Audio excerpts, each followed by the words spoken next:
2022 में यूपीएससी एक hint drop करता है कुछ 5 से 7 प्रश्नों के साथ, और प्रश्न भी इस प्रकार के थे जहां ये बताना था कि क्या ये दोनों चीजें सही से मिल रही हैं या नहीं मिल रही। एक हिंट ड्रॉप किया, और अगले साल यानी 2023 में आप देखोगे कि जो हिंट दिया था बिल्कुल उसी अनुरूप यूपीएससी ने बमबारी की, और 2023 में इस प्रकार के विकल्पों वाले प्रश्नों का प्रतिशत काफी बढ़ गया। आप देखोगे जो सामान्य प्रश्न थे वो भी, झेलम नदी वूलर झील से होकर जाती है, कृष्णा नदी सीधे कोल्लेरू झील का भरण करती है, गंडक नदी के विसर्पण से कांवड़ झील निर्मित हुई है। सिंपल प्रश्न है, कोई मिलान नहीं करना, कुछ आमने सामने जानकारी नहीं दी गई है, लेकिन यहां भी केवल 1 केवल 2। अगला देखिए, चीन की तुलना में भारत के पास अधिक कृषि योग्य क्षेत्र है, चीन की तुलना में भारत में सिंचित क्षेत्र का अनुपात अधिक है, चीन की तुलना में भारत की कृषि में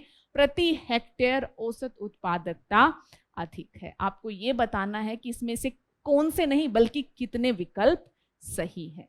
अब सभी प्रश्नों को मैं पीपीटी में शामिल कर पाती ये तो संभव नहीं है, कुछ प्रश्न शामिल किए गए हैं सिर्फ ये दिखाने के लिए कि देखिए यूपीएससी देती है हिंट और उसके बाद वही यूपीएससी का पैटर्न बन जाता है। 23 में कुछ और प्रश्न देखिए, है ना, गिलहरी भूमि में बिल बनाकर अपनी नीड का निर्माण करती है, सर्वभक्षी है, अपने भोज्य पदार्थ जैसे कि नट और बीजों को भूमि के अंदर जमा करती है। इसमें भी विकल्प इसी प्रकार के हैं। और इकोनॉमी का प्रश्न देखिए, निम्नलिखित पर विचार कीजिए, सरकारी बॉन्ड बाजार, शीघ्रावधि द्रव्य बाजार, कोषपत्र बाजार और स्टॉक बाजार। यहां भी यही पूछा गया है कि कितने विकल्प सही हैं, यानी ऐसे विकल्प बनाकर पूछे गए प्रश्नों का प्रतिशत 2023 में अचानक से बढ़ जाता है।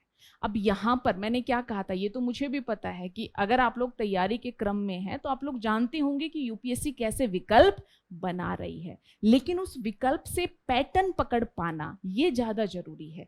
पहले यूपीएससी ने हिंट दिया, कुछ 5-6 के आसपास प्रश्न इस प्रकार के विकल्प बनाकर विगत वर्ष में पूछे, ताकि बच्चे थोड़ा अपने आप को तैयार कर पाए, और अगले साल यूपीएससी ने ऐसे बहुत सारे प्रश्न बना दिए। अब इसमें एक समस्या क्या आई कि जब यूपीएससी के लिए बच्चे तैयारी करते हैं, और जो सत्य भी है कि यूट्यूब इधर उधर आपको बहुत सारे ऐसे सेशंस, ऐसे मास्टर मिल जाते हैं जो बताते हैं कि देखिए बिना तैयारी के प्रीलिम्स को कैसे क्वालिफाई किया जाए, और उनका एक ही तरीका होता है एलिमिनेशन टेक्निक्स, ट्रिक्स का इस्तेमाल करना, और उनका ये क्लेम होता है कि इनके माध्यम से कम पढ़कर आप इस एग्जाम को क्वालिफाई कर सकते हैं। और देखा भी गया कि कुछ बच्चे यूपीएससी के पैटर्न को पकड़ भी पा रहे थे, उन ट्रिक्स या सही समय था उनका जो भी था, काफी हद तक ठीक ठाक स्कोर भी कर ले रहे थे।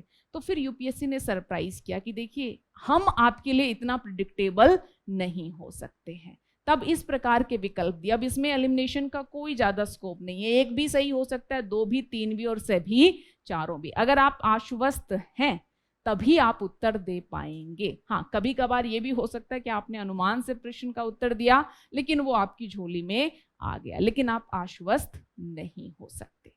क्लियर है? तो 1 साल यूपीएससी ने हिंट दिया, अगले साल आपसे प्रश्न पूछ लिए। मैं थोड़ा सा मेन मुद्दे से अभी डाइवर्ट होंगी। कारण क्या है, शायद आप लोगों में से किसी ने बताया था भाषा, उस पर भी ध्यान देना। अगर आप अंग्रेजी में उतने सहज नहीं है, मैं तो कहूंगी कि प्रीलिम्स में हिंदी अंग्रेजी दोनों भाषा की मोटी मोटी समझ होनी चाहिए, क्योंकि हिंदी काफी जटिल प्रकार से पूछ ली जाती है। यहाँ देखिए, शीघ्रावधि द्रव्य बाजार, मतलब जिसे हम सभी कॉल मनी मार्केट के नाम से जानते हैं। जरा सोचिए, इतनी सिंपल सी बात, अगर कॉल मनी मार्केट आपको नहीं पता, आपको आते हुए भी आप सोचते रह जाएंगे कि शीघ्रावधि द्रव्य बाजार आखिर कौन सा बाजार है ना। कोषपत्र बाजार, जिसे हम ट्रेजरी बिल मार्केट के नाम से जानते हैं। तो आप देख रहे हो कि भाषा की समझ भी जरूरी है कि यूपीएससी कहाँ किस प्रकार की टर्म्स का इस्तेमाल कर रही है। अगर मुझे हिंदी पर ही ध्यान देना है तो ये जानना मेरे लिए जरूरी है, और अगर मैं अंग्रेजी में भी सहज हूं तब तो कोई चिंता की बात है ही नहीं, क्योंकि जहां ज्यादा क्लिष्ट प्रकार की हिंदी का इस्तेमाल है वहां ब्रैकेट में यूपीएससी ने अंग्रेजी को भी देवनागरी लिपि में लिखकर आपके सामने प्रस्तुत किया है। क्लियर है? तो हमें पता चला कि 22 और 23 में पैटर्न कैसे बदलता है।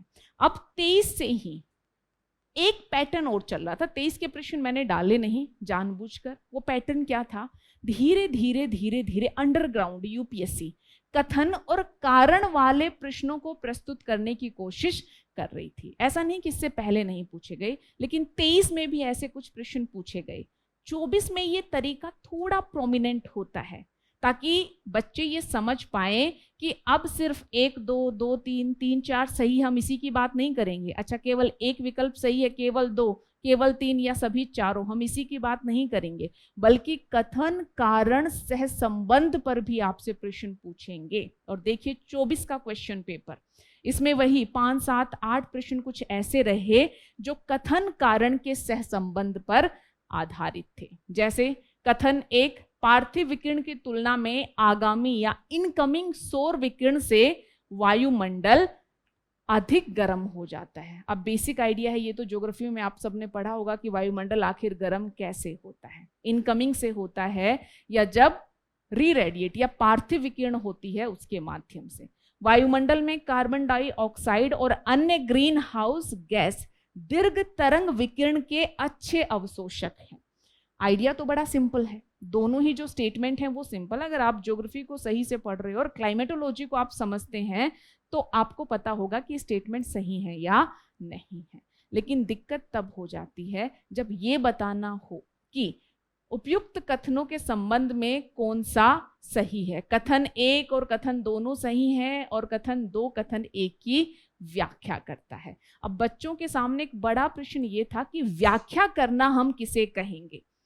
और जब आप ये तैयारी के क्रम में पूछ रहे हो प्रश्न, तब तो कोई दिक्कत नहीं, आपको हल मिल जाएगा और आप प्रश्नों को सॉल्व कर लेंगे। लेकिन जरा सोचिए, आप इस बात से अवगत ही नहीं है कि ऐसे प्रश्न पूछे जाएंगे और एग्जाम हॉल में जाकर आपको सोचना पड़ रहा है कि कथन कारण का सहसंबंध है, ऐसा हम कब मानते हैं, किस प्रकार की व्याख्या होनी चाहिए। तो ये फिर मुसीबत का कारण बन जाते हैं। आते आते आप हो सकता है प्रश्नों का उत्तर गलत दे दें।